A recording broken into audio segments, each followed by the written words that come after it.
Fire alarms. Oh, because yeah, that'll make an interesting video. Sure, go ahead. But wait. I will make it interesting. Please don't leave the video. Please, thanks. Fire alarms. Today I'll be talking about school fire alarms, the thing that all the students love and all the teachers hate. And this is exactly why. Okay, class, ready for the test today?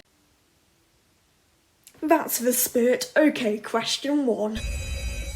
Yes! Oh, for God's sake, why did I even choose this job as my career path?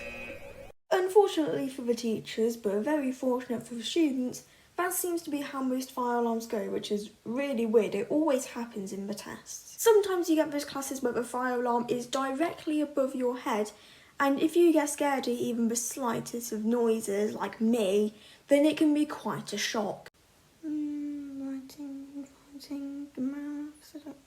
Oh my God, Jesus Christ. Oh my goodness. Holy. Possibly one of the worst times for a fire alarm to go off is right in the morning, which has happened to me once. So every morning I come into school, but like way earlier than most people do. I come in like 8 o'clock and school starts at like 9 o'clock essentially.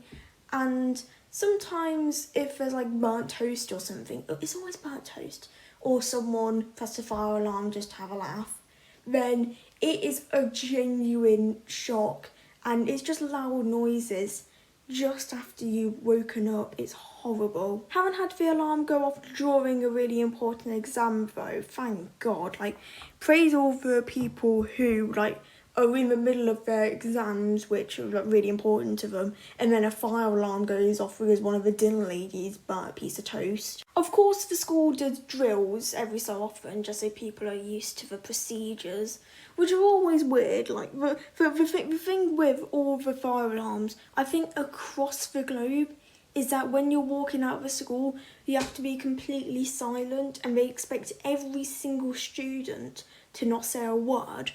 But you can't expect all the students to do that, because if there's a fire, like, quite close to you, you're not going to quietly walk out in an orderly line. No, a lot of people are going to be running from the fire, not just calmly walking past it like, hello fire, hope you're having a good day, let's have a cup of tea later. No, who's going to do that? But yeah, anyway, you go outside, you walk outside, and then you take the lineup thing, and they always choose either the cold days or the rainy days to do the fire alarms. Just typical good old Britain pooing everything up again. Oh, but during the entirety of summer, you can have not a single fire drill. But during winter, four fire drills over the December, January and February months. I have counted 4, and maybe there's probably more than that, but I've just missed, because it's too hard to count now, because after 4 I can't count, obviously. Like, why could you not just do the drills late spring and in summer? Why do you have to press the fire alarm in winter? Why do you need to press the fire alarm if there's not a fire? Like, why do you have to do the cold days? The one day where I forget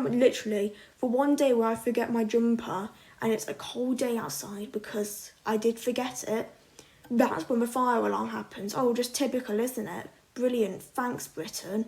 And me forget my jumper because it was hiding somewhere.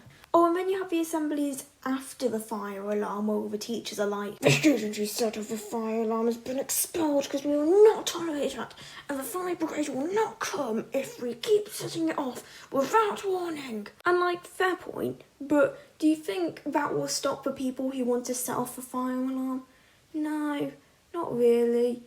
Like the students will happily be expelled from the school if they just get to cause a little fun. And also the burnt toast thing, I mean, that's just gonna happen anyway. It's got to the point where some people in the library, if they're like studying and then the fire alarm goes off, they all say together, toast. Now, I don't know if this is true or not, but I'm pretty sure that morning fire alarm that I talked about earlier, I'm pretty sure someone said it was because a hornet set off the fire alarm. I don't know if that was true or not, but like, Jesus Christ, a hornet. And also, during a fire alarm, as you're walking to the assembly point, sometimes all the fire alarms will just randomly turn off one by one, And then everyone's so confused. You can see like the teacher looking around like what the hell's going on. All the student flow to the assembly point and just stopped. And then some teachers are like, go back, and all the teachers are like, oh, and the students are like, oh, because they want to get out of more lessons and tests. And the teachers are like, well, that was a colossal waste of time, thank you. Sometimes you can tell when a fire alarm drill is approaching, because sometimes the form tutor will just say, oh, here's a quick reminder of the fire alarm procedure.